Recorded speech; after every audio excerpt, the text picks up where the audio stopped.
উমরে ফারুক সালাত শুরু করলেন, ফজরের সালাত, আল্লাহু আকবার। In the mean time Abu Lulu এই খঞ্জর নিয়ে উমরে ফারুকের বুকের মধ্যে 3টা স্টেবিং করলেন। একটা মারলেন নাভির নিচে, মারার সাথে সাথে পাকস্থলী কেটে গেল। আরেকটা মারলেন পাজরে, পাজর ছিঁড়ে গেল।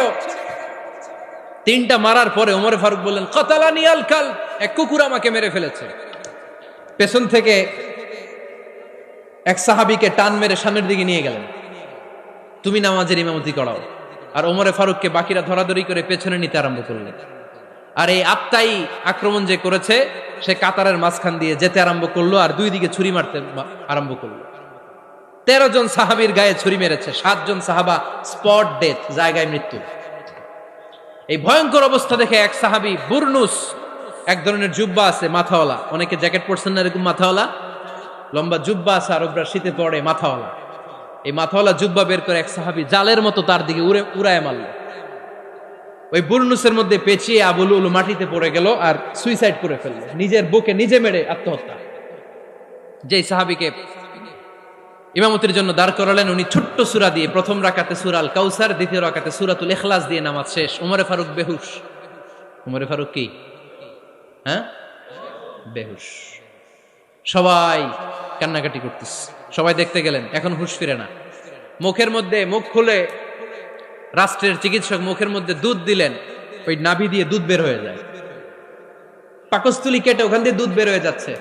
তারা বললো ওনারে বাঁচানো সম্ভব না, দেখেন হুঁশ ফিরে কিনা। হুঁশ ফিরলে ওনার পরে কে আমির হবে, উনি যেন প্যানেল ঠিক করে দিয়ে যায়। সবাই তাকিয়েছে ওমরে ফারুকের চোখের দিকে। আল্লাহর মেহেরবানিতে ঘন্টা খানিক পরে উনি চোখ খুললেন। চোখ খোলার পরেই বলেন নাই, ও মা আমি মরে যাই। চোখ খোলার পরে উনি বলেন নাই, কে মারলো আমারে। চোখ খোলার পরে উনি বলেন নাই, আমার পরে নেতা কে হবে। চোখ খোলার পরে সর্বপ্রথম কথাটি ছিল, আসল্লান নাস, আমার নেতৃত্বে যে ফজরের নামাজটা শুরু হয়েছিল এটাকে ঠিকমতো তোরা পড়েছিলি? আমার নেতৃত্বে যে ফজরের জামাত শুরু হয়েছিল সেটা ঠিকঠাক মতো সমাপ্ত হয়েছিল কিনা আগে বল। আসল্লান নাস, নামাজটা হয়েছে কিনা বল। সুবহানাল্লাহ বলতে পারলেন না? This is Umar, hour super hero. নেতা অনেকগুলো লাগে না, এরকম নেতা একটাই যথেষ্ট যে গোটা বিশ্বকে কাঁপায় দিতে পারে। চিল্লায় বলো ঠিক কিনা। বিশ্বনবী মক্কায় বসে বসে তাহাজ্জুদের সালাত পড়ে আল্লাহর কাছে দোয়া করলেন, আল্লাহুম্মা আইজ্জাল ইসলাম বিআহাব্বির রাজুলাইনি ইলাইক। ও আল্লাহ, 2 জন লোকের নাম বলবো, 2 জনের দরকার নেই, এই 2 জনের একজনকে আপনি ইসলামের সুশীতল ছায়া তলে এনে ইসলামকে বিজয় দান করে দেন। মুহূর্তের মধ্যে দোয়াটা কবুল করে নিয়েছে কে? বিশ্বনবী বললেন, আল্লাহ 2 জনের নাম বলবো আজকের দোয়ায়। আবি জাহাল ইবনে হিশাম, হয়তো হিশামের বেটা আবু জাহেলকে আপনি ইসলামের ভিতরে নিয়ে আসেন, কিংবা ওমর ইবনুল খাত্তাব, খাত্তাবের বেটা ওমরকে আপনি ইসলামের ছায়া তলে নিয়ে আসেন। ওমরে ফারুকের জন্য দোয়াটা কবুল করে নিয়েছে কে?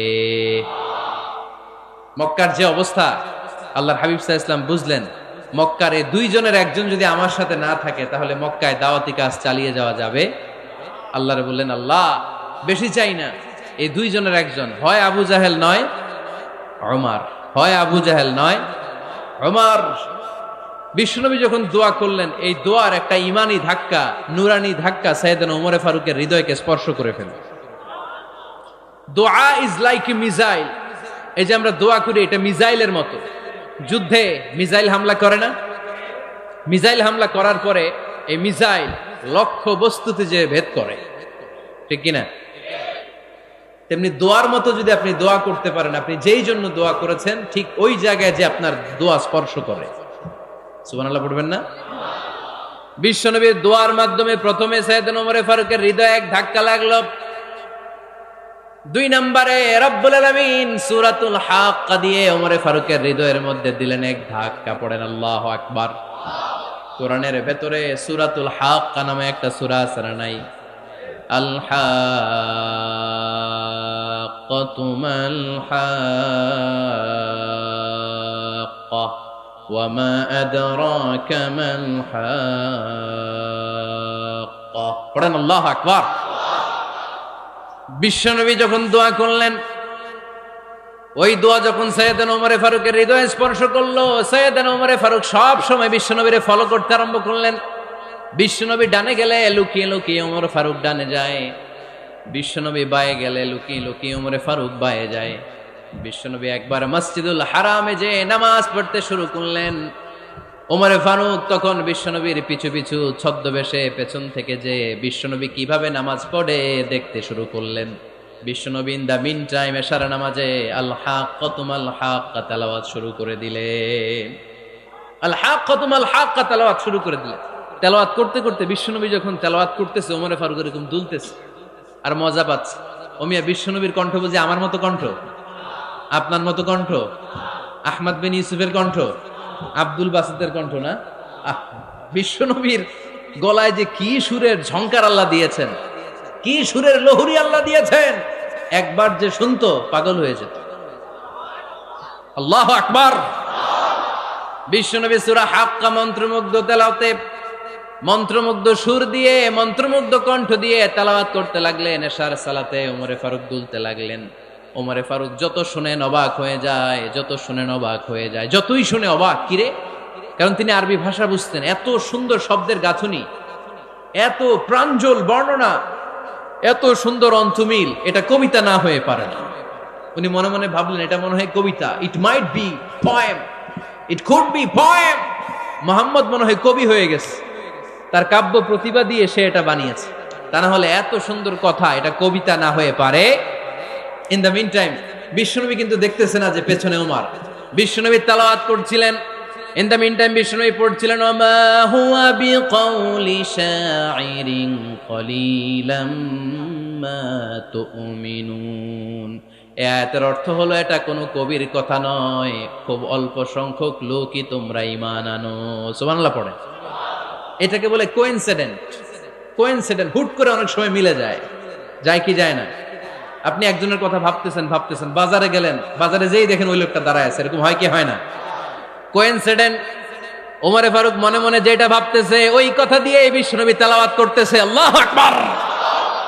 বিশ্বনবী যে আয়াত তেলাওয়াত করছিলেন, আয়াতের অর্থ হলো এটা কোনো কবির বানানো কবিতা না, খুব অল্প সংখ্যক লোকই তোমরা ঈমান আনো। ওমরে ফারুক আটকে উঠলেন, থমকে দাঁড়ালেন। ঘটনা কি? আমি মনে মনে ভাবলাম, কি রে এত সুন্দর কথা, এটা তো মানুষের কথা হতে পারে না, এটা নিশ্চয়ই কবিতা, কবির কথা। কিন্তু মুহাম্মদ এখন আবার পড়তেছে ওমা হুয়া বিকাউলি শাইর, এটা কোনো শায়েরের, কবির কথা নয়। কলিলাম মা তুমিনুন, অল্পই তোমরা ঈমান আনো। তার মানে আমার মনে যা চলে মুহাম্মদ এটা টের পায়। মুহাম্মদ গণক। নাউজুবিল্লাহ পড়বেন না? মুহাম্মদ অনেক বড় মাপের একজন গণক। মানুষের হৃদয়ে কি চলে, মনে মনে কি ভাবে, মুহাম্মদ না দেখেও বলে দিতে পারে। ইন দা মিন টাইম বিশ্বনবী পরের আয়াতে পড়লেন ওয়ালা বিকাউলি কাহিনিন কলিলাম মা তাযাক্কারুন। এই আয়াতের অর্থ হলো এটা কোনো গণকের বানানো গণনা নয়, খুব অল্প সংখ্যক লোকই তোমরা উপদেশ হিসেবে এটাকে মানো। সুবহানাল্লাহ পড়েন। এবার আর ওমরে ফারুকের সহ্য হয় না, কি আজীব তামাশা। প্রথমে মনে করলাম কবিতা, মোহাম্মদ কয় কবি না, সে কবি না, এটা কবিতা না। তারপর ভাবলাম সে গণক, সে আয়াত পরে পরে বলে দিল এটা গণনা নয়, তাহলে এটা কি? এটা কি কবিতাও না, গণনাও না, তাহলে এটা কি? বিশ্বনবী তখন বললেন তানজিলুম মির রাব্বিল আলামিন। সুবহানাল্লাহ পড়েন। পরের আয়াত ছিল তানজিলুম মির রাব্বিল আলামিন।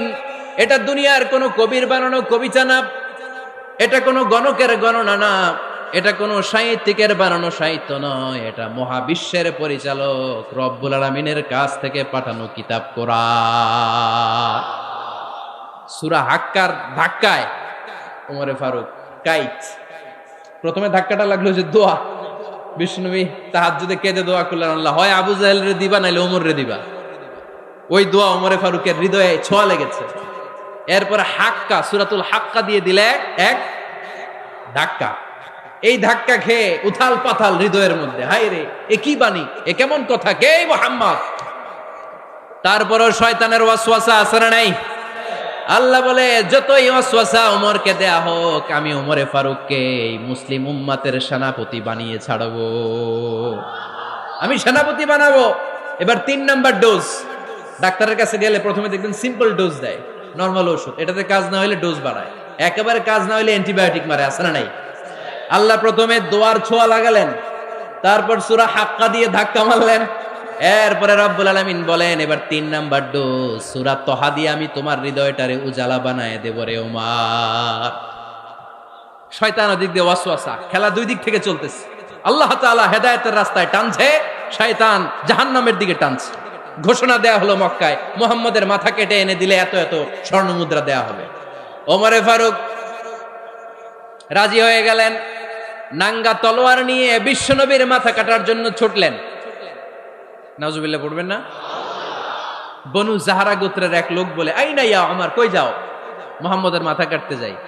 আরে মুহাম্মদের মাথা কাটতে যাও? তোমার বোন ফাতিমা বিনতে খাত্তাব আর তোমার বোন জামাই সাঈদ কদ সাবা, এরা তো ধর্ম ত্যাগ করে ফেলছে, এটা তো আমাদের ধর্ম ত্যাগ করে মুহাম্মদের ফলোয়ার হয়ে গেছে। আগে ওমর ঘর সামলাও, পরে মুহাম্মদের মাথা কাটতে যেও। ওমরে ফারুক অবাক হয়ে গেলেন, তলোয়ার নিয়ে বিশ্বনবীর দিকে না যে নিজের বাড়ির দিকে চলে গেলেন।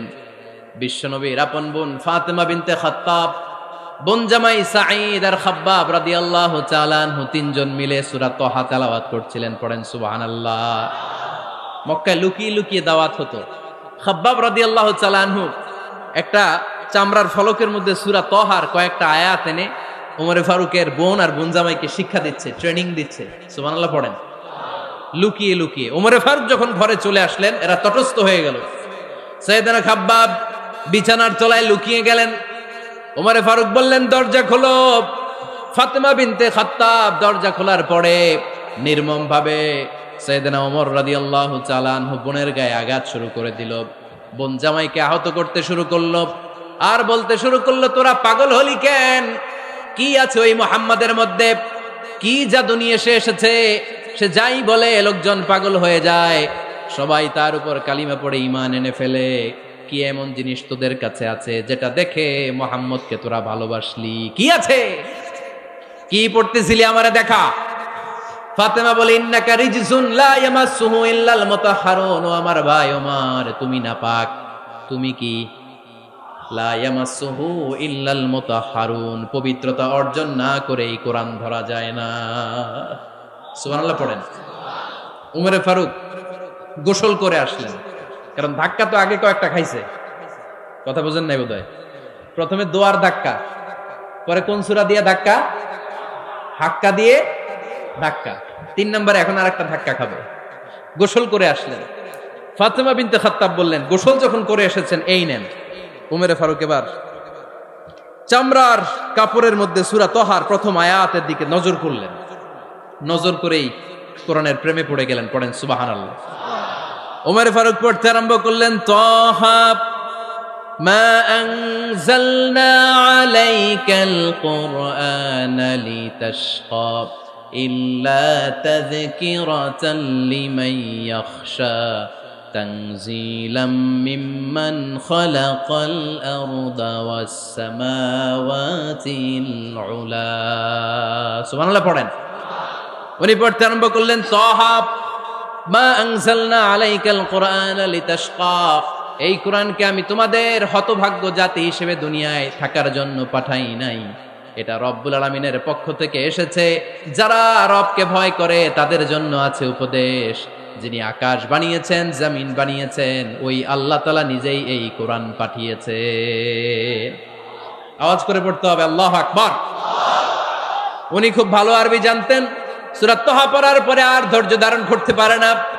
ওমরে ফারুক ছোট্ট বাচ্চার মতো কান্না শুরু করে দিলেন। আল্লাহু আকবার। সূরা তহাটা হাতে নিয়ে, তলোয়ারটা হাতে নিয়ে বিশ্বনবীর দিকে ছুটতে আরম্ভ করলেন। আইনা মুহাম্মদ, কোথায় মুহাম্মদ? তোমরা আমাকে মুহাম্মদের কাছে নিয়ে চলো। বিশ্বনবী তখন সাফা পাহাড়ের পাদদেশে দারুল আরকাম ইবনে আলকামের ঘরে লুকিয়ে লুকিয়ে কোরআনের দাওয়াত দিতেন। ওমরে ফারুককে পাগলের মতো ছুটে আসতে দেখে বিশ্বনবীর চাচা হামজা ইবনে আব্দুল মুত্তালিব বলল, নবী আপনি পালান। ওই যে খাত্তাবের বেটা ওমর আপনাকে অপমান করার জন্য, আক্রমণ করার জন্য তেরে এসেছে। সাহাবীরা বললেন, নবী আপনি পালিয়ে যান, আমরা সামাল দেব। বিশ্বনবী বললেন, না আমি পালাবো না, বরং তোমরা সরে যাও। ওমর ইবনুল খাত্তাবকে আমার দরবার পর্যন্ত আসতে দাও। আমার তো মনে হচ্ছে ওই যে তাহাজ্জুদের নামাজ শেষে চোখের পানি ছেড়ে যে আমি আল্লাহর কাছে দোয়া করেছি, আজকে আমার ওই দোয়াটা কবুল হতে শুরু করেছে। আমার তো মনে হচ্ছে আমার ওই দোয়া কবুল হবে, আসতে দাও। ওমরে ফারুক এসে বললেন, আশহাদু আল্লা ইলাহা ইল্লাল্লাহ ওয়া আশহাদু আন্না মুহাম্মাদান আবদুহু ওয়া রাসূলুহু। আমি সাক্ষ্য দিলাম আল্লাহ ছাড়া কোনো ইলাহা নাই, নিশ্চয় আপনি আল্লাহর প্রেরিত বান্দা এবং রাসূল। পড়েন সুবহানাল্লাহ। ওমরে ফারুক যখন কালিমা শাহাদা পড়ে মুসলমান হয়ে বিশ্বনবীর হাতে হাত রাখলেন, মুসলিম সাহাবীদের মধ্যে খুশি আর আনন্দের বন্যা বয়ে গেল। মুসলিম হাতে গোনা সাহাবারা আল্লাহর প্রশংসা করলেন। বিশ্বনবী সাইয়েদনা ওমরে ফারুককে জড়িয়ে ধরলেন। ওমরে ফারুক এবার বিশ্বনবীরে বললেন, নবী গো, আলাসনা আলাল হক, আমরা কি সত্যের উপরে আছি নাকি আমরা ভুলের উপরে আছি? বিশ্বনবী বললেন, বালা নাহনু আলাল হক, আমরাই সত্যের উপরে আছি। সুবহানাল্লাহ পড়েন। আলাসনা আলাল হক, নবী আমরা কি সত্যের উপরে নাই? হ্যাঁ অবশ্যই ওমর, তুমি সত্যের উপরে আছো। ওমরে ফারুক বললেন, তাহলে ফাফিমাল ইখতিফা, তাহলে লুকায় লুকায় আর দাওয়াত দেব কেন? আমি তো কালিমা পড়ে ফেলছি, আসেন আমার সাথে বের হই। ফাফিমাল ইখতিফা, আর লুকায় লুকায় কেন? আসেন আমরা বাইরে বের হই। বিশ্বনবী বললেন, ওমর এটা মাক্কি জীবন, এখানে আমরা একটু গোপনে গোপনে দাওয়াত দিতে চাই। ওমরে ফারুক বলে, না, আমার দায়িত্ব, আমি একটা মিছিল দিতে চাই নবী। আল্লাহর নামের তাকবীর দিতে দিতে দারুল আরকাম থেকে শুরু করে মসজিদুল হারাম পর্যন্ত একটা মিছিল দিয়ে আমি মক্কা কাঁপাইয়া দেব। অনুমতি দেন। বিশ্বনবী দিতে চায় না। ওমর ফারুক অনেক বোঝানোর পরে স্বল্প পরিসরের একটা অনুমোদন পাওয়া গেল বিশ্বনবী সাল্লাল্লাহু আলাইহি ওয়াসাল্লামের কাছ থেকে। কিন্তু মিছিল যে দিবে, মিছিলের জন্য লোকের দরকার আছে না নাই? এখানে লোক নাই, আমি একাই মিছিল দিতেছি। এটা জমবে, মিছিল জমবে। খুঁজে উনি 11 জন মুসলিম সাহাবা পেলেন। কয়জন? ওমরে ফারুক বললেন, 11 জনই সই। এই 11 জন নিয়েই আমি আল্লাহর নামের তাকবীর দিব। 2 লাইন করলেন। কয় লাইন? 2 লাইন। পেছনে 6 জন, আর এই লাইনের নেতা বানালেন বিশ্বনবীর চাচা হামজাকে রাদিয়াল্লাহু তাআলা আনহু। আর সামনে 5 জন, তার আগে দাঁড়ালেন উনি নিজেই। তাহলে 6 6 12। বললেন এই 2 লাইনই আমরা তাকবীর দিতে দিতে, বেশি না, এই দারুল আরকামের ঘর থেকে, আপনারা জানেন যে সাফা মারোয়া এখন যে সাই হয়, এই সাফার পাদদেশে ছিল দারুল আরকামের ঘর। উনি বললেন এখান থেকে ওই যে কাবার গিলাফ দেখা যায়, কাবার গিলাফ পর্যন্ত আমরা এই তাকবীর নিয়ে ওখানে যাব। সুবহানাল্লাহ পড়বেন না? ওখানে উনি দাঁড়িয়ে ছোট্ট একটা ভাষণ দিয়েছিলেন।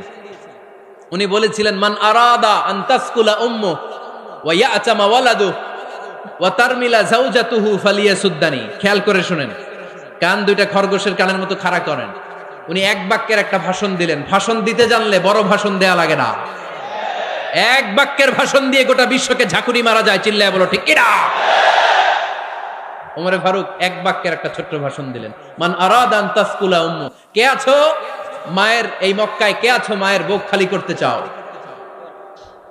ইয়াতামা ওয়ালাদু, কে আছো বাচ্চাগুলারে, নিজের সন্তানগুলোরে ইয়াতিম বানাতে চাও? কে আছো তারমিলা যাওজাতুহু, নিজের স্ত্রীকে বিধবা বানাতে চাও? ফালিয়া সুদ্দানি, বুকের পাটা থাকলে আমি ওমর রে থামাও।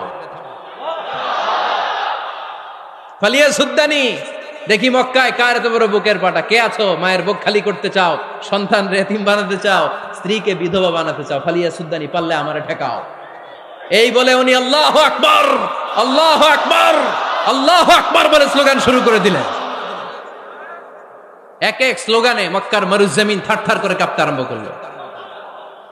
এই মিছিল মক্কার কেউ দেয় নাই। মিছিলের আওয়াজ শুনে আবু জাহেল বাইরিস, উতবা বাইরিস, শাইবা, ওয়ালিদ ইবনে মুগিরা সব বের হয়েছে। কিরে, আমার এলাকায় এত বড় স্লোগান, কার এত সাহস? বের হয়ে দেখে মিছিলের সামনে ওমর।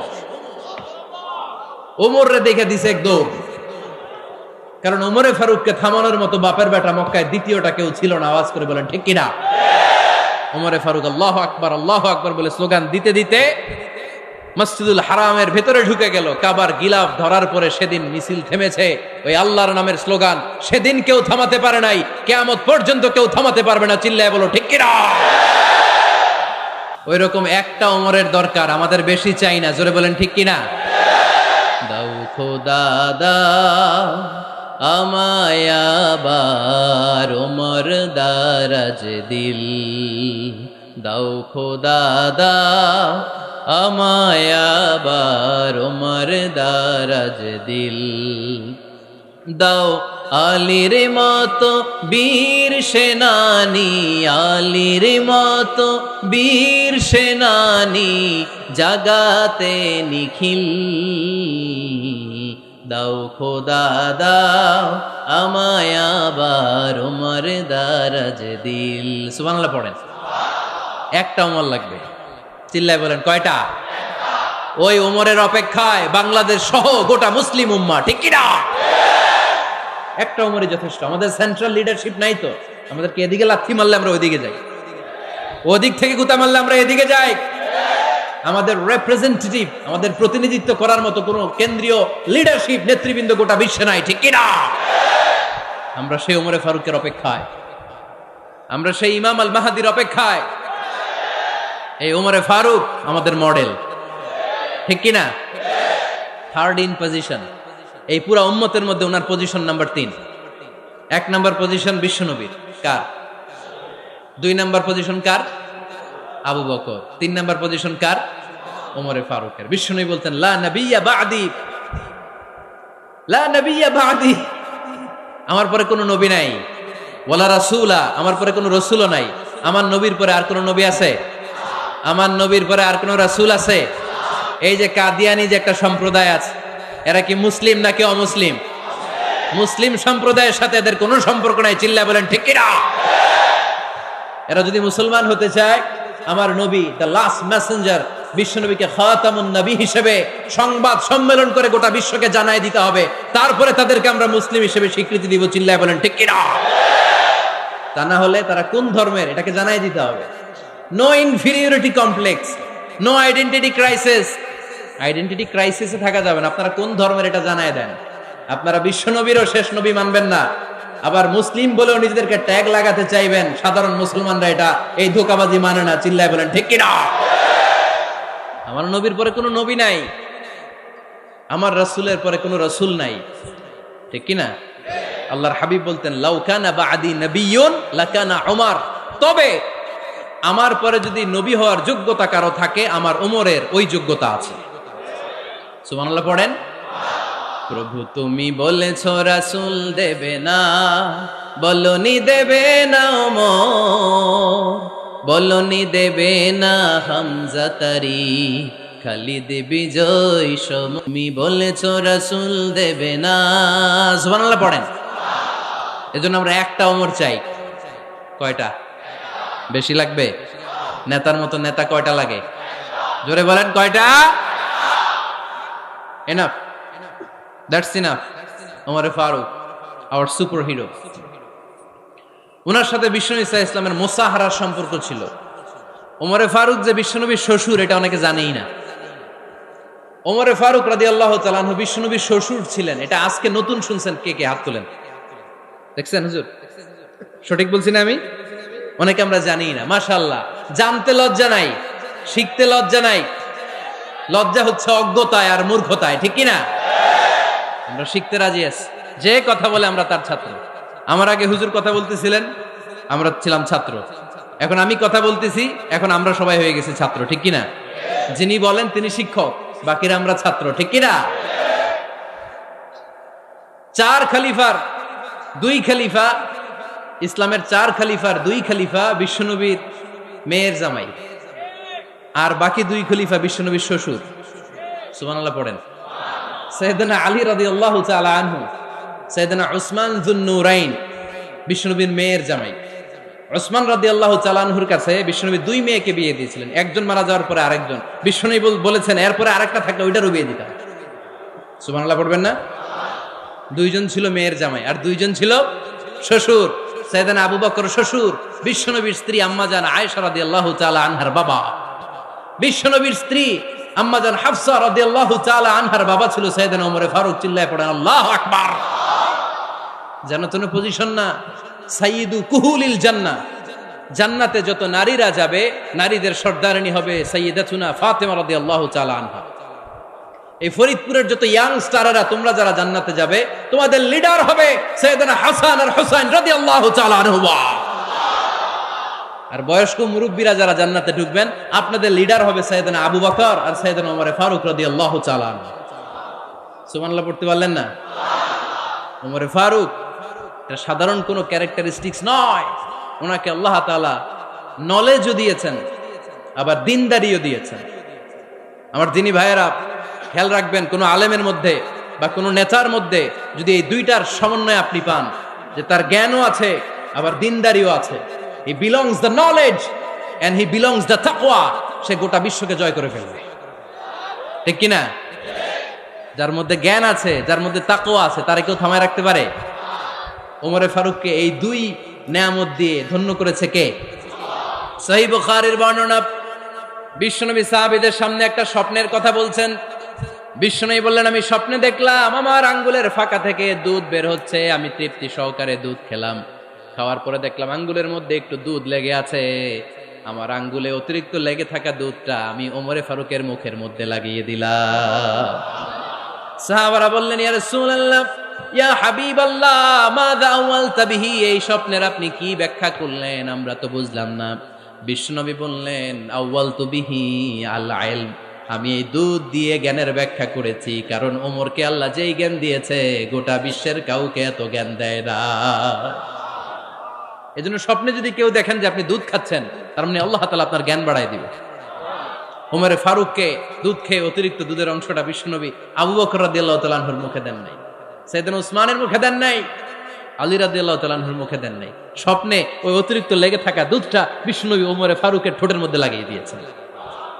এই হাদিস থেকে প্রমাণ হয় আল্লাহ তাআলা জ্ঞানের নেয়ামতে সাইয়েদনা ওমরে ফারুককে ধন্য করেছেন। আবার বুখারীর বর্ণনা, বিশ্বনবী সাল্লাল্লাহু আলাইহি ওয়াসাল্লাম আরেকটা স্বপ্নের বর্ণনা দিচ্ছেন। তিনি বললেন, তোমাদের সবাইকে স্বপ্নে আমার সামনে দাঁড় করানো হলো। আমি দেখলাম তোমাদের কারো জুব্বা নাভি পর্যন্ত, কারো জুব্বা হাঁটু পর্যন্ত, কারো জুব্বা টাকনু পর্যন্ত। ওমরে ফারুককে যখন স্বপ্নে আমার সামনে দাঁড় করিয়ে দেয়া হলো, আমি দেখলাম ওমরের জুব্বা এত লম্বা, ওমর টেনে হিচড়ে তার জুব্বা নিয়ে সামনে হেঁটে যাচ্ছে। সাহাবারা বললেন, ফামাযা আওয়ালতা বিহি ইয়া রাসূলুল্লাহ, ও আল্লাহর রাসূল, এই স্বপ্ন দিয়ে আপনি কি বুঝাতে চাইলেন, আমরা কিছু বুঝলাম না। বিশ্বনবী বললেন, আউয়ালতু বিহি আদ-দীন, আমি এই হাদিসের দ্বারা দিনের ব্যাখ্যা করলাম, যার জামা যত লম্বা তার দিনদারি তত বেশি। সুবহানাল্লাহ, আসতে পড়েন। স্বপ্নে দেখলেন কোন সাহাবীর জুব্বা নাভি, কোন সাহাবীর হাঁটু, কারোটা টাকনু, কিন্তু ওমরে ফারুকের জুব্বা এত লম্বা, ইয়াজুরু সাওবাহু, তিনি তার জুব্বা টেনে হিচড়ে যাচ্ছেন। বিশ্বনবী বললেন, এটা দ্বারা আমি দিন, আমি তাকওয়া, দিনদারি, তাকওয়া, এটার ব্যাখ্যা করেছি। তার মানে ওমরে ফারুকের তাকওয়ার সামনে সব তাকওয়া পানি হয়ে যাবে। কোন সুবহানাল্লাহ। আল্লাহ তাআলা সাইয়েদনা ওমরে ফারুককে দ্বীনের জ্ঞান দিয়েছেন, তাকওয়া দিয়েছেন। যুবক ভাইয়েরা, যাকে আল্লাহ তাআলা দ্বীনের জ্ঞান দেয়, যাকে আল্লাহ তাআলা তাকওয়ার এই গুণ দিয়ে সমৃদ্ধ করে, তার জন্য গোটা বিশ্বের সব দরজাগুলোকে ওপেন করে দেয় কে? কত বড় মুত্তাকি ছিলেন সাইয়েদনা ওমরে ফারুক। মদিনার সমাজে কয়জন মুনাফিক ছিল বিশ্বনবী ছাড়া কেউ বলতে পারতেন না। বিশ্বনবী কোন সাহাবীকে মুনাফিকদের লিস্ট দিয়ে যান নাই, একজন সাহাবী ছাড়া। দেখি কেউ বলতে পারেন কিনা ওই সাহাবীর নাম? কি নাম? হুযায়ফা ইবনুল ইয়ামান রাদিয়াল্লাহু তাআলা আনহু। উনাকে বলা হতো সাহিবু সিররি রাসূলিল্লাহ, আল্লাহ রাসূল সাল্লাল্লাহু আলাইহি ওয়াসাল্লামের গোপন তথ্যের ধারক বাহক। সুবহানাল্লাহ পড়বেন না? বিশ্বনবী ইন্তেকালের আগে মদিনার সমাজে মোট কয়জন মুনাফিক আছে, এই তথ্য আবু বকরকে বলেন নাই, ওমর রাদিয়াল্লাহু তাআলা আনহুকে বলেন নাই, উসমান রাদিয়াল্লাহু তাআলা আনহু, আলী রাদিয়াল্লাহু তাআলা আনহু, আশারাতুল মুবাশশিরিন বিল জান্নাহ কোন সাহাবীকে বলেন নাই। শুধুমাত্র কেবলমাত্র একমাত্র হুযায়ফা ইবনুল ইয়ামান রাদিয়াল্লাহু তাআলা আনহুর কাছে মুনাফিকদের লিস্টে বিশ্বনবী দিয়ে গিয়েছেন। সুবহানাল্লাহ পড়েন। মদিনায় কারা কারা মুনাফিক কেউ জানতো না, হুযায়ফা ছাড়া। কে ছাড়া? নামটা আজকে মুখস্থ করেন, যাতে অন্য কোনো ওয়াজে কেউ জিজ্ঞেস করলে বলতে পারেন। মুনাফিকদের লিস্ট যে সাহাবীর কাছে বিশ্বনবী দিয়ে গিয়েছিলেন, সাহাবীর নাম কি? নাম? নামটা কেমন লাগে? ভাল লাগে? অনেকে আমারে জিজ্ঞেস করে, হুজুর আমার ছেলে হবে আগামী মাসে, একটা নাম দেন। নাম দিয়ে দিলাম হুযায়ফা। যাদের হবে ছেলে, এলাকার যাদের নেক্সট কয়েক মাসে ছেলে হবে, খালি হুযায়ফা চলবে। কি চলবে? ভাল লাগে নামটা? ভাল লাগে, রাইখেন, অনেক সুন্দর নাম। উনি জানতেন মুনাফিক কারা। দেখেন ওমরে ফারুকের তাকওয়ার লেভেলটা কত হাই। ওমরে ফারুক একদিন হুযায়ফা রাদিয়াল্লাহু তাআলা আনহুর কাছে গেলেন, যে বললেন, হুযায়ফা, বিশ্বনবী ইন্তেকালের আগে মুনাফিকদের নামের লিস্টটা কারো কাছে দেয় নাই, আমার জানা নাই, সাইয়েদনা আবু বকরের জানা নাই, কোন সাহাবীর জানা নাই, তুমি ছাড়া। আমি তোমার কাছে জানতে চাই, আমি ওমরের নামটা ওই মুনাফিকদের খাতায় আছে কিনা আমার একটু বলো। আমার ওমরের নামটা ওই মুনাফিকদের লিস্টিতে একটু আছে কিনা, নামটা একটু বলো। যদি থাকে আমি ভালো হয়ে যাব, আমি নেফাকি দূর করে পাক্কা মুমিন হতে চাই। আমার নাম যদি মুনাফিকের লিস্টে থাকে আমি তো শেষ। হুযায়ফা চোখের পানি ছেড়ে দিয়ে বলে, আমিরুল মুমিনিন, কেমন প্রশ্ন করলেন আপনি? আপনি বিশ্বনবীর শ্বশুর, এই উম্মতে আপনার পজিশন 3 নাম্বার। আপনারে মুনাফিকরা ভয় পায়, শয়তান আপনারে ভয় পায়। আপনি জান্নাতে সব বয়স্ক লোকদেরকে নিয়ে জান্নাতের মধ্যে আগে আগে ঢুকবেন, কেমন করে মুনাফিকদের কাতারে আপনার নাম থাকতে পারে ওমর? সুবহানাল্লাহ পড়ে। কি বিনয়ী, কি তাকওয়া। হুযায়ফাকে যে ধরতেন, হুযায়ফা একটু বলো না আমার নামটা মুনাফিকদের লিস্টিতে আছে কিনা। ওমরে ফারুকের যদি এই টেনশন থাকে যে আমি মুনাফিক হয়ে গেলাম কিনা, আমাদের এই টেনশন থাকার দরকার আছে না নাই? হ্যাঁ, যেন সব সময় আল্লাহর কাছে দোয়া করতে হবে, আল্লাহ তুমি নেফাকি থেকে আমাদেরকে বাঁচাও। আরো জোরে পড়েন আমিন। আপনারা ওঠা বসা শুরু করলেন কেন? অনেক রাত হয়ে গেছে তাই? হ্যাঁ, শেষ করে দেই তাহলে না? যে অনেকের কষ্ট হচ্ছে মনে হচ্ছে। হ্যাঁ, এক নম্বরে যাচ্ছে এটা সব মুখস্থ দেখি। হ্যাঁ, 1 নাম্বার, 2 নাম্বার, 3 নাম্বার। 1 নাম্বার হইল পেশাবখানা, 2 নাম্বার পায়খানা, 3 নাম্বার নাকি এইটা।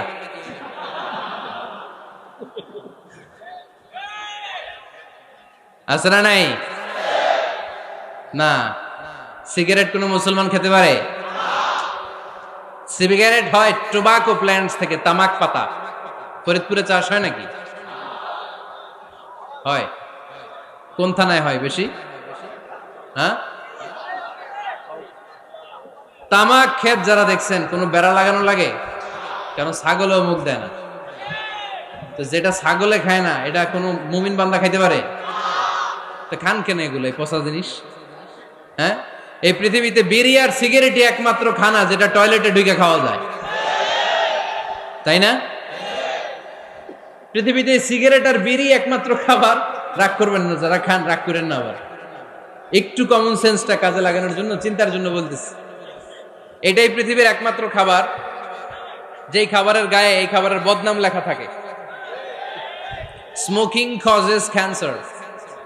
ধূমপান কর্কট রোগের কারণ, ধূমপান স্বাস্থ্যের পক্ষে ক্ষতিকারক, লেখা থাকে না? আচ্ছা, ধরেন ফরিদপুরের একটা কোম্পানি নতুন চানাচুর বের করছে, ওই চানাচুরের গায়ে লেখা, এই চানাচুর খাওয়ার 1 ঘন্টার মধ্যে বমি শুরু হবে আর ডায়রিয়া হবে। খাবেন? কি কইবেন? তুই খা। দোকানদারে কি কইবেন? তুই খা, তোর বমি হোক, তোর 14 গোষ্ঠীর ডায়রিয়া হোক, আমি টাকা দিয়ে এগুলো কিনবো না, ঠিক কিনা? কারণ এই প্রোডাক্টের গায়ে এই প্রোডাক্টের বদনাম লেখা, এটা আমরা কিনবো কেন? কিন্তু সিগারেটের উপরে সিগারেটের বদনাম লেখা থাকার পরও আমরা খাই, টয়লেটে বসে খাই। এটার মধ্যে একটা পয়জন আছে, এটাকে বলে স্লো পয়জন, নিকোটিন। এটা আপনার লাং, ফুসফুসকে শেষ করে দিবে। Slow poison. সিগারেট খাওয়া অনেকটা আত্মহত্যা শামিল। বিষ খেলে সাথে সাথে মরে, সিগারেট খেলে ধুকে ধুকে মরে। আর সিগারেট থেকে হিরোইন, গাঁজা, ফেন্সিডিল, ইয়াবা, মেরিজুয়ানার পথে মানুষ পথ বাড়ায়, পা বাড়ায়, তাই না? এগুলো খাবেন না। ওয়ালা তুলকু আইদিকুম ইলা তাহলুকা। নিজেকে স্বেচ্ছায় ধ্বংসের দিকে ঠেলে দিও না। জীবনটা অনেক সুন্দর, জীবনটা অনেক রঙিন, আল্লাহর দেয় জীবনটাকে উপভোগ করার দরকার আছে না নাই? এই জন্য সিগারেটকে এই ফরিদপুরের প্রোগ্রাম থেকে আমরা আজকে নো বলে দিলাম। কি বলে দিব? আওয়াজ করে সবাইকে, আমরা সবাই একসাথে বলবো, সিগারেটকে কি বললাম? মনে থাকবে? মাহফিলের প্যান্ডেল থেকে বাইর হয়ে আবার ইয়েস, হ্যাঁ, না ইয়েস করা যাবে না। সিগারেটকে কি বললাম? নো। ওমরে ফারুক রাদিয়াল্লাহু তাআলা আনহু আমাদের সুপার হিরো, আমাদের সবাই বলেন আমাদের। উনি কত বড় সুপার হিরো শুনেন। উনি জুমার খুতবা দিচ্ছেন। কি দিচ্ছেন? মসজিদে নববীতে খুতবার মাঝখানে হঠাৎ বললেন, ইয়া সারিয়াতাল জাবাল, ইয়া সারিয়াত ইবনে জানিমিল জাবাল। এই কথা বলেই আবার খুতবা দিতে শুরু করলেন। উনার এই ইয়া সারিয়াত ইবনে জানিমিল জাবালের সাথে আগের কথারও কোনো মিল নাই, পরের কথারও কোনো মিল নাই। জুমার নামাজের পর মুসল্লি সাহাবারা ধরলেন, বললেন, ইয়া আমিরাল মুমিনিন। খুতবার মাঝখানে হঠাৎ করে ইয়া সারিয়াত ইবনে জালিমিল জাবাল বলে আপনি চিৎকার করলেন কেন? আপনার এই বাক্যের সাথে আপনার খুতবার আগের বাক্যের কোনো মিল নাই, আপনার খুতবার পরের বাক্যেরও কোনো মিল নাই। এই কথা আপনি কারে বললেন? কারে উদ্দেশ্য করে বললেন? এই কথার তাৎপর্য কি আমাদেরকে বুঝিয়ে বলেন। ওমরে ফারুক বললেন, আমি যখন খুতবা দিচ্ছি আমি দেখতে পেলাম ওই যে কয়েক মাস আগে আমি আমার মুসলিম সেনাবাহিনী পারস্যে আক্রমণের জন্য পাঠিয়েছি, বর্তমান ইরানের ওই বিশাল এলাকাতে পারস্যে আমি আমার ব্যাটালিয়ন পাঠিয়েছি। আমি হঠাৎ করে দেখতে পেলাম আমার মুসলিম বাহিনীর সেনাপতি যুদ্ধের এক পর্যায়ে তার ডানে আছে উপত্যকা, বায়ে আছে পাহাড়, সে পাহাড়ি রাস্তা ছেড়ে দিয়ে উপত্যকার দিকে যেতে শুরু করেছে। আমি দেখতে পেলাম আমার মুসলিম বাহিনী যদি উপত্যকার দিকে ছুটে বেড়ায়, কাফির মুশরিকরা আমার মুসলিম বাহিনীকে কচুকাটা করে ফেলবে। তাই আমি এখান থেকে তাদেরকে কমান্ড দিয়ে বলেছি, ইয়া সারিয়াতাল জাবাল, উপত্যকার দিকে নয় পাহাড়ের দিকে যাও, তাহলেই তোমাদের বিজয় নিশ্চিত হয়ে যাবে। উপত্যকার দিকে যেও না, ইলাল জাবাল, ইলা সারিয়াতিল জাবাল, পাহাড়ের দিকে ছোট। সাহাবারা অবাক, ঘটনা কি? উনি বসে আছেন মদিনায় মসজিদে নববীর মিম্বারে দাঁড়িয়ে, উনি যদি ইয়া সারিয়াতাল জাবাল বলে এটা কি ইরানে যাবে নাকি? ও মিয়া, তখনকার সময়ে বর্তমানের মতো মোবাইল ছিল নাকি? ইন্টারনেট ছিল নাকি? কিছু ছিল? খালি মুখে আমি যদি বলি ইয়া সারিয়াতাল জাবাল, এটা ইরানে যাবে? ইন্ডিয়ায় যাবে? ঢাকায় তো যাবে না, ফরিদপুর শহরেই তো বসবে না, ঠিক কিনা? কিন্তু এটা আমিরুল মুমিনিন বিশ্বাসী সাহাবারা বিশ্বাস করে নিল। কিছু মুনাফিক ছিল, এরা কয় না ঝামেলাস, এটা তো সম্ভব না। এক কাজ করি, এই সেনাপতি যখন বিজয়ী বেশে মদিনায় ফিরে আসবে আর আমরা ধরব। এরা দিন গুনতে লাগলো, এই সেনাপতি মুসলিম বাহিনী নিয়ে পারস্য জয় করে কবে ফিরে আসবে। এই মুনাফিকের দলগুলো কখনো সেনাবাহিনীকে অভ্যর্থনা জানাতে যেত না, কিন্তু এইবার সবার আগে মদিনার উপকণ্ঠে যে সেনাপতিদেরকে অভ্যর্থনা জানানোর জন্য ফুল নিয়ে রেডি। ফুল নিয়ে দাঁড়ায় সেনাপতি ঢুকার সাথে সাথে ধরছে, এই সেনাপতি কোত্থেকে আসছে? কয় পারস্য জয় করে আসছে। কয় এমন এমন দিন, জুমার দিন দুপুর বেলা যুদ্ধের মাঝখানে আমিরুল মুমিনিনের কণ্ঠের কোন কথাবার্তা শুনছো নাকি? সেনাপতি অবাক, কয় তোমরা জানলা কেমনে? শুনছি তো। সুবহানাল্লাহ পড়বেন না? আমরা যুদ্ধে একটা ভয়ঙ্কর অবস্থার মধ্যে ছিলাম, পেছন থেকে শত্রুরা আমাদেরকে আক্রমণ করতে শুরু করে দিল। ডানে যাব না বায়ে যাব, সামনে যাব নাকি পেছনে যাব, রাস্তা খুঁজে পাচ্ছি না। ডান দিকে ছিল আমাদের উপত্যকার রাস্তা, বাঁ দিকে ছিল পাহাড়ি পথ। আমরা সোজা পথ হবে মনে করে উপত্যকার দিকে ছুটতে আরম্ভ করলাম। হঠাৎ করে আমিরুল মুমিনিনের কণ্ঠ বজ্র কণ্ঠে আমার কানের মধ্যে ভেসে আসলো। আমার মনে হলো আমিরুল মুমিনিন কেমন যেন আমাকে কমান্ড দিচ্ছেন আর বলছেন, ইয়া সারিয়াতাল জাবাল, ডান দিকে উপত্যকার পথে নয়, তাড়াতাড়ি পাহাড়ের দিকে সৈন্য বাহিনী নিয়ে উঠে যাও। পাহাড়ের দিকে, ডানে না। This is wrong track and this is the right track. ওই দিন যদি ওমরে ফারুকের ওই গাইডলাইন, আমিরুল মুমিনিনের কমান্ড যদি আমি না শুনতাম, আজকে বিজয়ের বেশে ফিরতেও পারতাম না, আমাদের চেহারাও তোমরা দেখতে পেতে না। ওমরে ফারুকের ওই কমান্ড, ওই গাইডলাইন অদৃশ্য থেকে শোনার কারণে এই পারস্যের মধ্যে আমাদেরকে সেই যুদ্ধে বিজয় দান করেছে কে? দিস ইজ ওমরে ফারুক, দিস ইজ ওমরে ফারুক। বিশ্বনবী বলছেন, ওমর, মা লাকিয়াকা শাইতানু সালিকান ফাজ্জান ইল্লা সালাকা ফাজ্জান গায়রা ফাজ্জিক। ওমর, শয়তান ইবলিস যদি তোমারে কোনো রাস্তা দিয়ে হাঁটতে দেখে, শয়তান ওই রাস্তা রেখে দিয়ে অন্য রাস্তা দিয়ে হাঁটে। সুবহানাল্লাহ বাড়িতে যায় বললেন। কে বলতেছে? বিশ্বনবী। কার ব্যাপারে? ওমরে ফারুকের ব্যাপারে। শয়তান যদি দেখে যে ওমরে ফারুক এই রাস্তা দিয়ে হাঁটতেছে, শয়তান ওই রাস্তা রেখে দিয়ে অন্য রাস্তা দিয়ে হাঁটে। সুবহানাল্লাহ পড়েন। রাত্রিবেলা আমরা আমাদের বাচ্চা ছেলে মেয়েদেরকে যখন খাওয়াই, বাচ্চারা খেতে চায় না, এরকম হয় আপনাদের ফরিদপুর এলাকায়? হ্যাঁ, এই এলাকায় হয় নাকি? খেতে চায় না বাচ্চারা, এই চকলেট দেখায়া, এই মিনা কার্টুন দেখায়া, এইটা সেইটা এগুলো সেগুলো বলে, গল্প টল্প বলে ভুলাইয়া খাওয়ানো লাগে, তাই না? তারপরও খায় না। আমারও ছোট মেয়ে আছে, খেতে চায় না, এইটা সেইটা এমনি সেমনি খাওয়ানো লাগে। তো শেষে না পেরে মা বাবা বলতে বাধ্য হয়, ওই যে ভূত আসতেছে, ভূত, তাড়াতাড়ি তাড়াতাড়ি খাও, নাহলে যে ভূত ধরবে তোমারে। ওই যে বাঘ আসতেছে, বাঘ, তাড়াতাড়ি খাইলে নাহলে বাঘে কামড়াবে।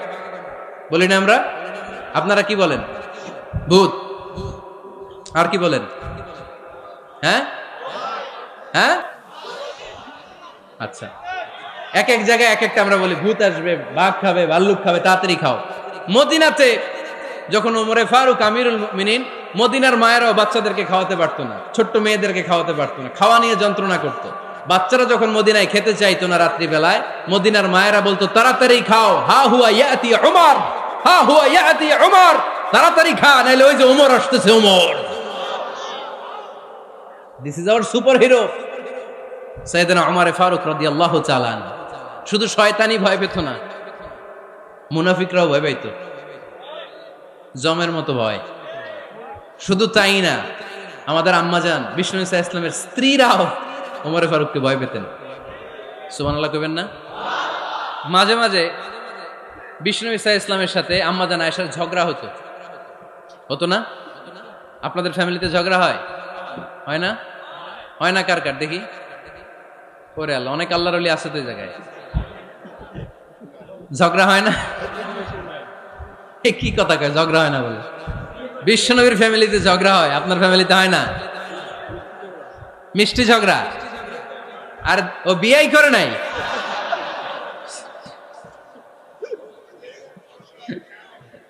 ঝগড়া তো হবেই, দাম্পত্য জীবনের মজাটাই তো এখানে।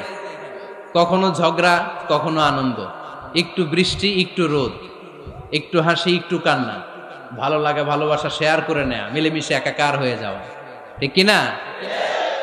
তো আল্লাহর হাবিব সাল্লাল্লাহু আলাইহি ওয়াসাল্লামের সাথে আম্মাজান আয়েশার ঝগড়া হতো। তো একদিন ঝগড়া হয়ে দুইজন রেগে আছে। খবরদার, দুইজন রেগে থাকবেন না আবার। একজন রাগলে আরেকজন থেমে যাবেন, কারণ এই ছোট্ট ঝগড়া থেকে এটা অনেক সময় বিচ্ছেদের দিকে গড়ায়। আমার প্রিয় ফরিদপুরবাসী, ভাবি রেগে গেলে আপনি রাইগেন না, ওই দিন আপনি একটু ঠান্ডা থাকেন। আবার আপনি রেগে গেলে, আমার মাইকের আওয়াজ যদি ভাবিরা শুনেন, আপনারা রেগে যায় না, একটু ঠান্ডা থাকবেন। দুইজনে রেগে গেলে তো তৃতীয় বিশ্বযুদ্ধ শুরু হবে, তাই না?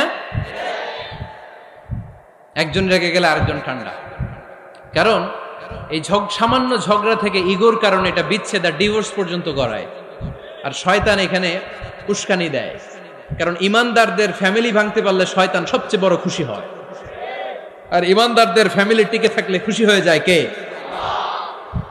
আম্মাজান আয়েশা রাদিয়াল্লাহু তাআলা আনহার সাথে বিষ্ণু ইসা ইসলামের ঝগড়া হতো মাঝে মাঝে।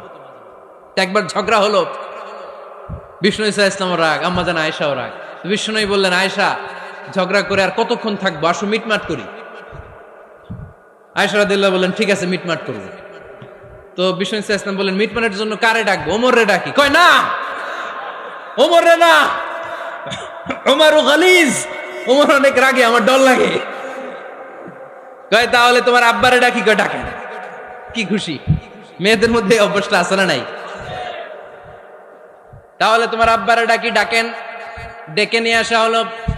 আবু বকর রাদিয়াল্লাহু তাআলা আনহু দাঁড়ালেন, আম্মাজান আয়েশা দাঁড়ালেন, বিশ্বনবীও দাঁড়ালেন। বিশ্বনবী বললেন, আয়েশা, তোমার আব্বা আসছে, এবার ঘটনা খুলে বলার পালা। তুমি বলবা নাকি আমি বলবো? আম্মাজান আয়েশা বললেন, আপনি বলেন, তবে ওয়ালা তাকুল ইল্লা হাক্কান, যেটা ঘটছে ওইটাই বললেন, মিথ্যা কথা কইেন না। আবু বকর রাদিয়াল্লাহু তাআলা রেগে মেগে আগুন। কি এই কথা তুমি কেমন করে বলো? বিশ্বনবীকে মিথ্যা কথা কখনো বলবে? রেগে মেগে দিলেন মেয়ের গালে এক চড়। বানিয়ে বলতেছি না, মুসনাদ আহমদ ইবনে হাম্বলের হাদিস। বাবার হাতের থাপ্পড়কে আম্মাজান আয়েশা উল্টে বললেন। সাইয়েদনা আবু বকর রাগে গড়গড় করছেন, আবার মারার জন্য তেড়ে গেলেন।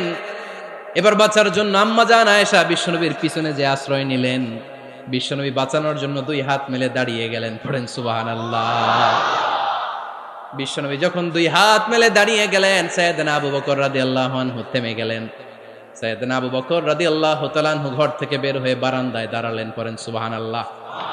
এবার বিশ্বনবী আম্মা জান আয়েশার কাছে যেয়ে বলেন, ইয়া আয়েশা কাইফা রাআইতিনি আনকাসতুকি মিনার রাজুল, দেখছো কেমনে বাঁচাইলাম?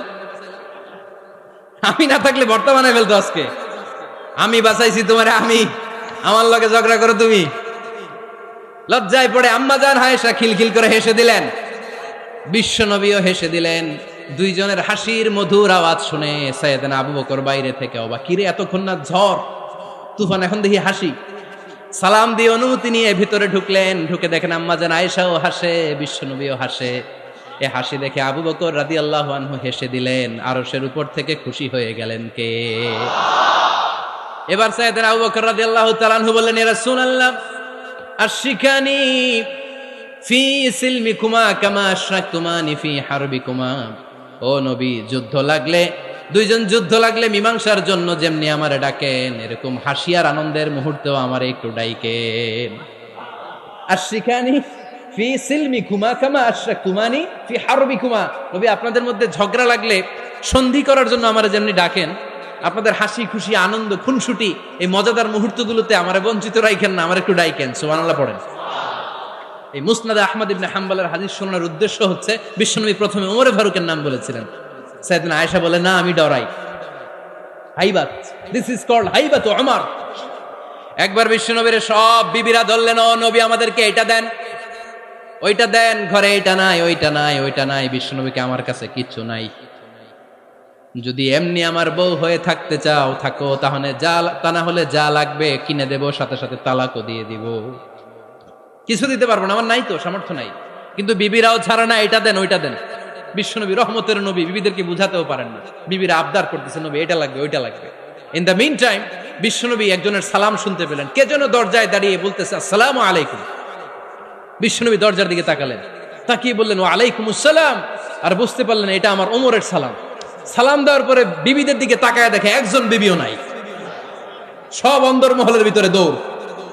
সুবহানাল্লাহ পড়তে পারলেন না? This is our super hero Omar. এরকম ওমর একটা লাগবে, চিল্লায় বলেন কয়টা? একটা ওমর গোটা বিশ্বকে সোজা করে দিবে। একটা ওমর সবল আর দুর্বলের সব পার্থক্য দূর করে দিবে। মাজলুমের উপর জালিমের অত্যাচারের অবসান ঘটায় দিবে। গোটা বিশ্বটাকে সাম্য, মৈত্রী, ভালোবাসার ইনসাফ দিয়ে পরিপূর্ণ করে দিবে। সেই ওমরের অপেক্ষায় আমরা। নিজের ছেলেকে 80টা বেত মেরেছেন। কয়টা? 80টা বেত মেরেছে। এই ব্যাপারে অনেকগুলো বর্ণনা পাওয়া যায়। সবচেয়ে সহিহ বর্ণনা হচ্ছে মুয়াত্তা ইমাম মালিকের বর্ণনা। ওমরে ফারুক রাদিয়াল্লাহু তাআলা আনহুর ছেলে আব্দুর রহমান মারুফুন বিআবি শাহমা ছিলেন মিশরে। ওখানে নাবিজ খেয়েছিলেন। নাবিজ হচ্ছে আরব দেশের লোকেরা দুধের মধ্যে শক্ত খুরমা রাত্রেবেলা ঢেলে দিত। ঢেলে দিলে সারা রাত ওই খুরমার রসটা দুধের সাথে মিশে দুধটা লাল হয়ে যেত। এটারে সকালবেলা খেত, খুব সুস্বাদু, এটাকে বলে নাবিজ। কিন্তু এটা রাতে ভিজাইলে সকালেই খাইতে হয়, রেখে দিলে আবার একটু সমস্যা হয়। এটা অনেকটা তারির মতো হয়ে যায়, মাতলামি চলে আসে। তো ওমরে ফারুকের ছেলে নাবিজ খেয়েছেন, মদ খাননি, নাবিজ। কিন্তু নাবিজ খাওয়াতে সাকরান চলে এসেছে। সাকরান চলে আসাতে এটা যখন প্রমাণিত হয়েছে, আমর ইবনুল আস রাদিয়াল্লাহু তাআলা আনহু নাকি 80 বেত মেরেছেন মিশরে। কয় বেত? নিয়ম হচ্ছে সবার সামনে, কিন্তু সবার সামনে না মেরে একটু গোপনে মেরেছে। এই তথ্য যখন ওমরে ফারুকের কাছে এসেছে, উনি বললেন, না, মারতে হবে সবার সামনে, আলাদা মারলা কেন? ও মদিনায় ফিরে আসলে আমি আবার 80টা মারব। মদিনায় ফিরে আসার পরে সাইয়েদনা ওমরে ফারুক ওই আগের 80টারে আর ধরেন নাই, নিজ হাতে আবার 80টা বেত মেরেছেন। এই বেত মারার 1 মাস পরে এই আবু শাহমা ইন্তেকাল করেছে। অনেক ঐতিহাসিক বলে এই বেতের আঘাতে মরেছে, কেউ কেউ বলেছে নিজের রোগের কারণে মরেছে। কিন্তু দিস ইজ দ্য ইনসাফ সিস্টেম অফ ওমর। নিজের ছেলে বলে ছেড়ে দেয় নাই। এখন নিজের ছেলে হইলে 7 খুন মাফ, নেতার ছেলে হইলে 10 খুন মাফ, এলাকার মোড়লের ছেলে হইলে 10 খুন মাফ। নো পার্সিয়ালিটি ইন ইসলাম। ইসলামে পার্সিয়ালিটি নাই। আপনি নেতার ছেলে হন, আপনি বিজনেস ম্যাগনেটের ছেলে হন, আপনি যেই হন না কেন, ইসলামের দৃষ্টিতে সবাই সমান। চিল্লায় বলেন ঠিক কিনা? বানু মখজুমিয়া গোত্রের এক নারী চুরিতে ধরা পড়ল। সাহাবারা বললেন, নবী, মদিনার সবচেয়ে ভ্যারি প্রেস্টিজিয়াস এন্ড ডিগনিফাইড ফ্যামিলির মেয়ে, আপনি হাত কাইটেন না, কারণ ইসলামের নিয়ম চুরি করলে কি কেটে দাও। বিশ্বনবী বললেন, বলো কি, হাত না কাটার জন্য তোমরা আমাকে রেকমেন্ড করছো? এটা আল্লাহর আইন, পৃথিবীর কেউ রেকমেন্ড করলো শোনার ক্ষমতা আমার নাই, কারণ আইনটা দিয়েছে কে? লাউ কানাত ফাতিমাতু বিনতি মুহাম্মাদিন সারাকাত লাকাতা মুহাম্মাদুন ইয়াদাহা। আরে বনু মাকসুমিয়া মেয়ে তো দূরের কথা, আমার কলিজার টুকরা ফাতেমাও যদি আজ চুরিতে ধরা পড়তো, তার হাত কেটে দিতে আমি 1 মিনিটও দেরি করতাম না। দিস ইজ ইসলাম। এই হচ্ছে ওমরে ফারুকের মানাকিব। এরকম ওমরে ফারুক কয়টা লাগবে? আওয়াজ করে বলতে হবে, কয়টা লাগবে? একটা লাগবে। এই সাইয়েদনা ওমরে ফারুক মদিনার প্রথম চিফ জাস্টিস ছিলেন। সর্বপ্রথম উনার পরামর্শে সাইয়েদনা আবু বকর রাদিয়াল্লাহু তাআলা আনহু কোরআনকে সংকলন করেছেন। আমরা এই যে কোরআন পড়ি 30 পারা, এমদাদিয়া লাইব্রেরির 114টা সূরা, কত সুন্দর সন্নিবেশ করা হয়েছে, এখানে সাজানো হয়েছে। আল্লাহর হাবিব সাল্লাল্লাহু আলাইহি ওয়াসাল্লামের সময় কি এরকম কোরআন ছিল নাকি? ছিল না। খেজুর পাতার মধ্যে, গাছের বাকলের মধ্যে, ওটের বড় হাড্ডির মধ্যে আর পাথরের মধ্যে খোদাই করা কোরআন ছিল। সাইয়েদনা আবু বকরের সময় রাদিয়াল্লাহু তাআলা আনহুর সময় যুদ্ধ হলো, 70 জন হাফেজ সাহাবী ইন্তেকাল করলেন। সাইয়েদনা আবু বকর রাদিয়াল্লাহু তাআলা আনহুকে ডেকে ওমরে ফারুক বললেন, ও আবু বকর, এইভাবে হাফেজে কোরআন সাহাবীরা যদি দুনিয়া থেকে বিদায় হয়ে যায়, আল্লাহর কোরআনও তো বিদায় হয়ে যাবে। আমার পরামর্শ হলো, আপনি সব বয়োজ্যেষ্ঠ সাহাবীদেরকে একসাথে করে কোরআনের সব কাগজগুলোকে একসাথে করে একটা নির্ধারিত কপির মধ্যে কোরআনকে সংকলন করে ফেলেন।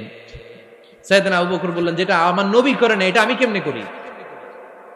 কিন্তু ওমরে ফারুক নাছরবান্দা বলে না, এটা করলে কোনো খারাপ হবে না, ভালোই হবে। মুসলিম উম্মার জন্য এক জায়গায় কোরআন সন্নিবেশিত থাকবে, আপনি করেন। সাইয়েদনা আবু বকর রাজি হয় না, ওমরে ফারুকও ছাড়ে না। ওমরে ফারুক বলতে বলতে বলতে বলতে এমন ভাবে সাইয়েদনা আবু বকর রাদিয়াল্লাহু তাআলা আনহুকে ধরলেন, সব শেষে সাইয়েদনা আবু বকর ওমরে ফারুকের কথায় কোরআন সংকলনে রাজি হয়ে গেলেন। পড়েন সুবহানাল্লাহ। উনি বললেন, ওমর যখন আমাকে বারবার বুঝাতে লাগলো, আল্লাহ তাআলা আমার হৃদয়টা ওমরের কথা শোনার জন্য খুলে দিলেন। আল্লাহ তাআলা কেমন যেন আমাকে ইলহাম করলেন, আবু বকর করো, এই কাজের মধ্য দিয়ে আমি আমার কোরআনকে গোটা বিশ্বে জীবিত রেখে দেব। This is Omar. এই যে আমরা হিজরি সনের যে আমরা গণনা করি, এই হিজরি সনের প্রবর্তক হচ্ছে সাইয়েদনা ওমরে ফারুক। সাইয়েদনা ওমরে ফারুক এই হিজরি সনের গণনা শুরু করেছেন। সাহাবারা বলল, আমিরুল মুমিনিন, খ্রিস্টানদের ঈসাই সন আছে, আমাদের মুসলমানদের কোনো সন নাই। আমাদের একটা সন থাকলে আমাদের জিজিয়া নিতে, আমাদের যাকাতের টাকা উত্তোলন করতে অনেক সুবিধা হবে। ওমর ফারুক বললেন, তাহলে কোন সালকে হিজরি, কোন সালকে মুসলিম সাল হিসেবে আমরা ঘোষণা দিতে পারি? একজন বলল, আমার নবী যেই সালে জন্মগ্রহণ করেছেন ওই সালে। ওমর ফারুক বললেন, না, আমার নবীর জন্ম আমাদের জন্য খুশির দিন, কিন্তু এটা আমাদের জন্য প্রেরণা নয়, প্রেরণা নবীর কাজে, ঠিক কিনা? আরো কিছু সাহাবারা বলল, তাহলে যেই সালে আমার নবী ইন্তেকাল করেছে ওইটারে প্রথম সাল ধরেন। ওমর ফারুক বললেন, না, যেদিন তিনি ইন্তেকাল করেছেন এটা আমাদের দুঃখের দিন, এটা আমাদের প্রেরণা নয়। আমাদের প্রেরণা হচ্ছে বিশ্বনবীর ত্যাগ, তিতিক্ষা আর কাজের মধ্য দিয়ে। জোরে কোন ঠিক কিনা? ওমর ফারুক বললেন, যেদিন বিশ্বনবী ইসলাম রক্ষায় নিজের মাতৃভূমি ছেড়ে মক্কা থেকে মদিনায় গিয়েছেন, ওই দিনটাকে হিজরি প্রথম দিন ধরে আমরা হিজরি সাল গণনা করে শুরু করে দেব। ওইটাই হচ্ছে হিজরি সন। সেখান থেকে হিজরি সনের প্রবর্তন করেছেন সাইয়েদনা ওমর ফারুক রাদিয়াল্লাহু তাআলা আনহু। এই যে স্টেট গভর্নমেন্ট, এই যে প্রিজন, জেলখানা, ক্যান্টনমেন্ট, সচিবালয়, গণভবন, বঙ্গভবন, মুক্তিযোদ্ধাদের ভাতা, রাষ্ট্রীয় ভাতা, এই সব নিয়ম কানুন সাইয়েদনা ওমর ফারুক তার রাষ্ট্রীয় আমলে তিনি নিজে করেছেন। চিল্লায় পড়েন আল্লাহু আকবার। মুসলমানদের আলাদা কারেন্সি, নিজস্ব মুদ্রা ব্যবস্থা নিজে চালু করেছেন। সৈনিকদের মধ্যে যারা বিবাহিত, প্রতি 6 মাস অন্তর অন্তর 1 মাসের ছুটি কাটাতে তারা ফিরে আসবে, সাইয়েদনা ওমর ফারুক চালু করেছেন। চিল্লায় আওয়াজ করে পড়েন আল্লাহু আকবার। এই যে আমরা 20 রাকাত সালাতুত তারাবি পড়ি রমাদানে, পড়েন না আপনারা? এটা সাইয়েদনা ওমর ফারুক চালু করেছে। সুবহানাল্লাহ পড়তে পারলেন না? কোরআনে মোট 22টা আয়াত আছে যেখানে সাহাবারা ইনডিসিশনে ভুগছিলেন। বিশ্বনবীর মত একটা, ওমর ফারুকের মত আর একটা।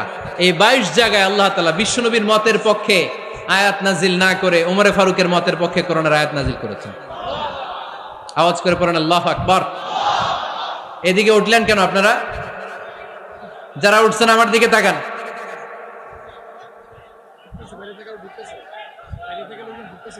কিছু ভিতরে ঢুকতেছে, কিছু বাইরেতেছে না?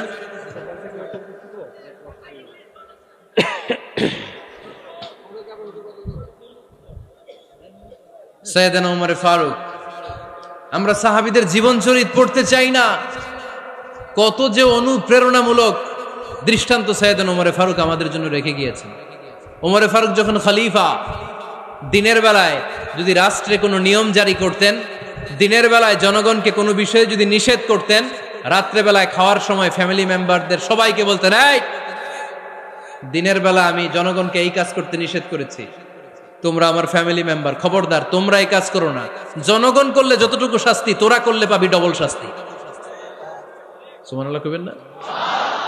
আমাদের নেতারা ওই বাড়ির বিচার করে, ওই বাড়ির মাইয়ার বিচার, ওই বাড়ির পোলার বিচার, নিজের পোলা গাঞ্জা টানে আছে না নাই?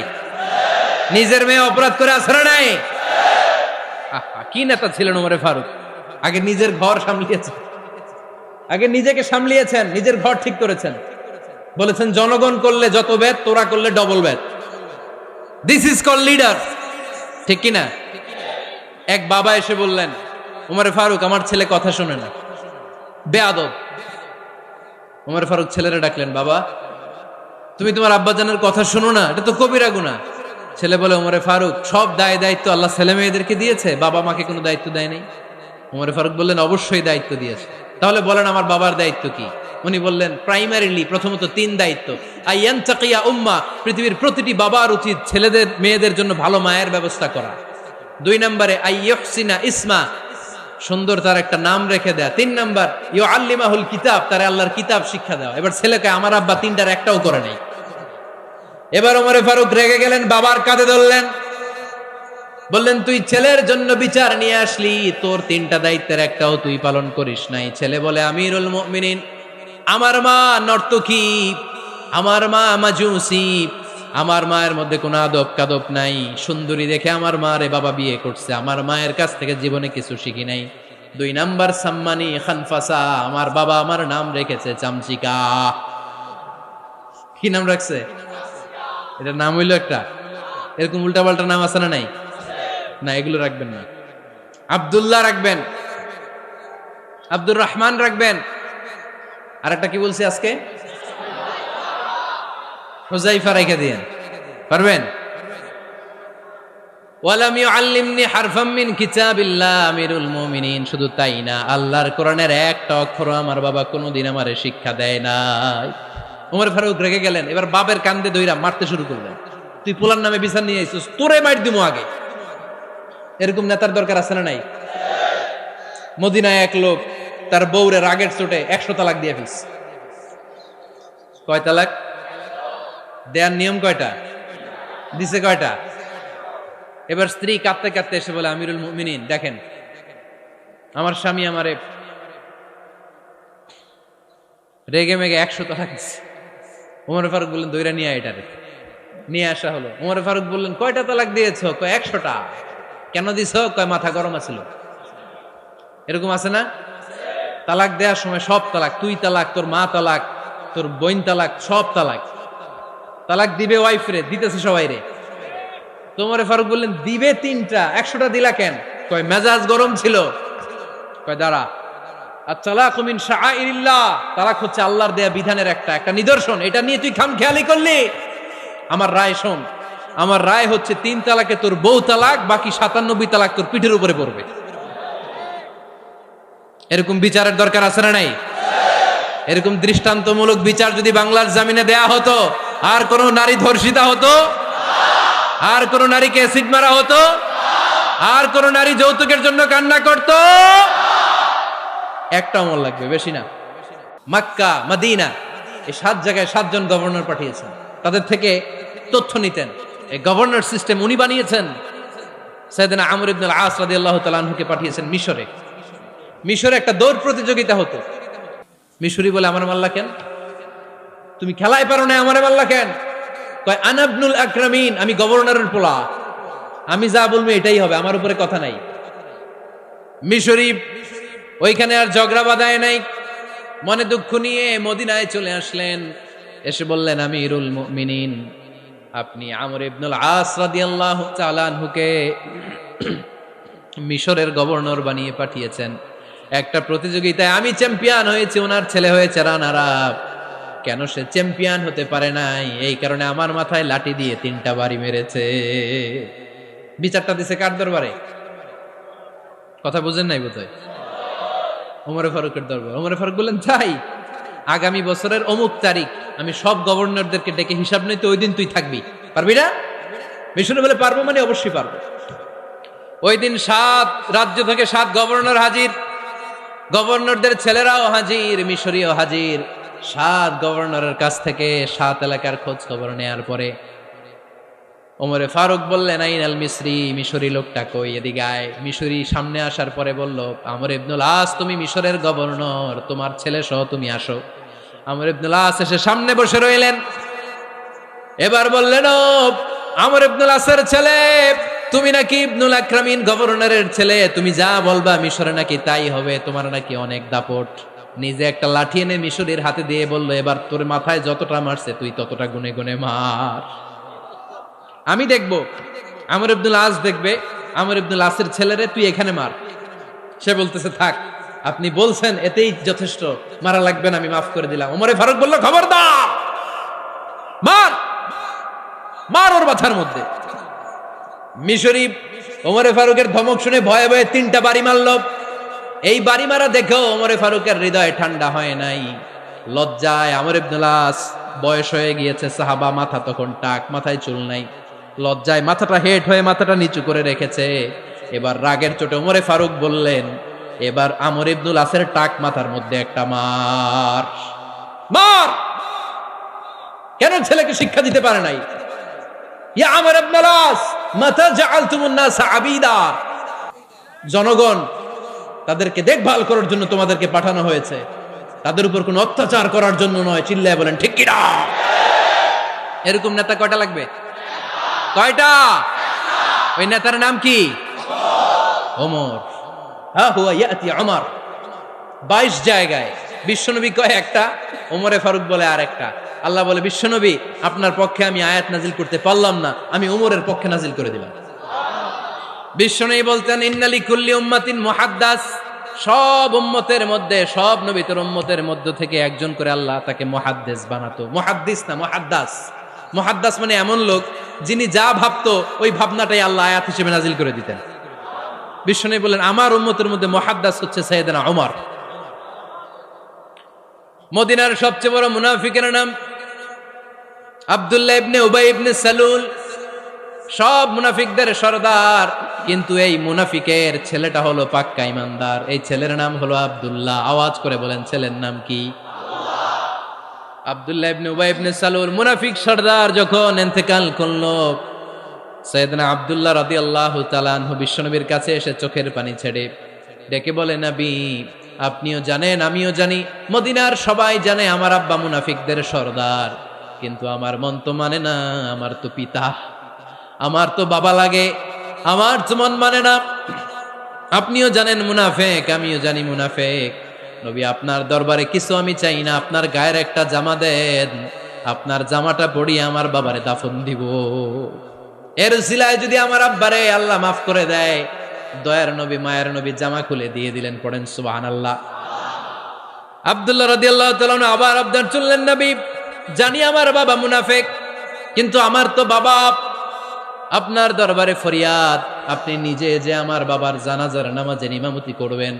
দয়ার নবী মায়ার নবী জানাজার নামাজে যেতে চাইলেন। ওমরে ফারুক বললেন, নবী না, খবরদার, আপনি উবাই ইবনে সালুলের জানাজায় যাবেন না। বিশ্বনবী জোর করে যেতে চাইলেন। সাইয়েদনা ওমরে ফারুক বিশ্বনবীর জামা পেছন থেকে টেনে ধরলেন। আল্লাহু আকবার। টেনে ধরলেন, যাবেন না আপনি।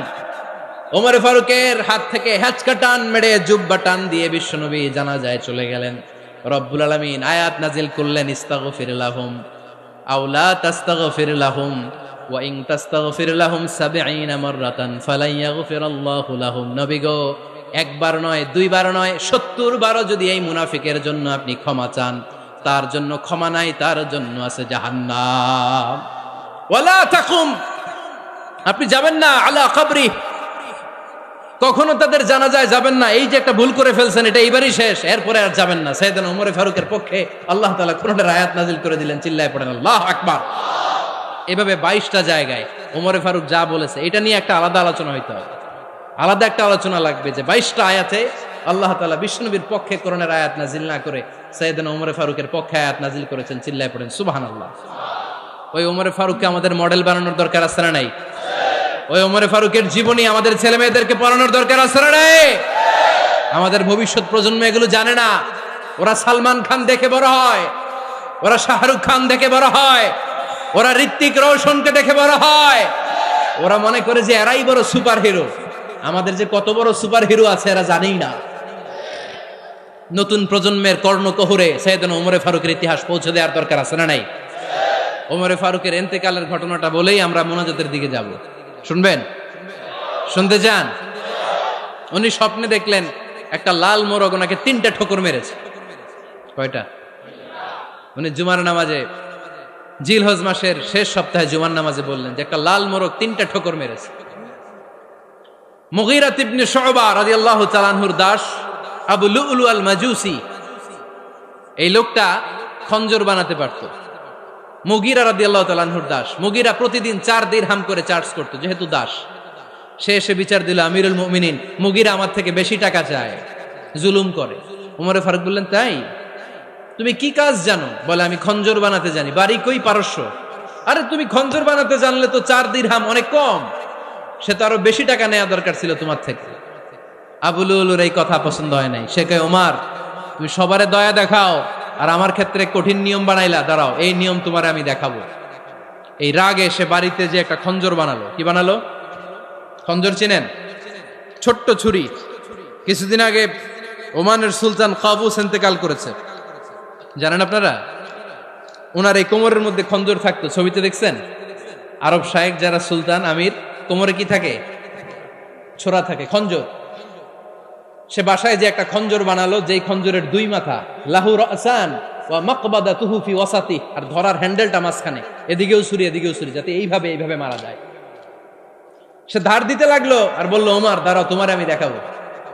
ওমর ফারুক মসজিদে নববীর ইমাম, ফজরের নামাজের সময় এ আবু লুলু আল মাজুসি বুরনুস পরে, চাদর পরে,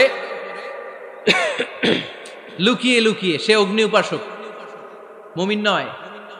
ওমর ফারুককে অ্যাটাক করার জন্য গেলেন মসজিদে নববীতে। ওয়াকানু ইউসাল্লুনা বিগালাস, তখন ওনারা অন্ধকারে নামাজ পড়তেন।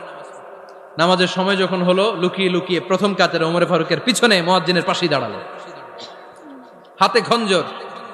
একামত হলো, ওমর ফারুক সালাত শুরু করলেন, ফজরের সালাত, আল্লাহু আকবার।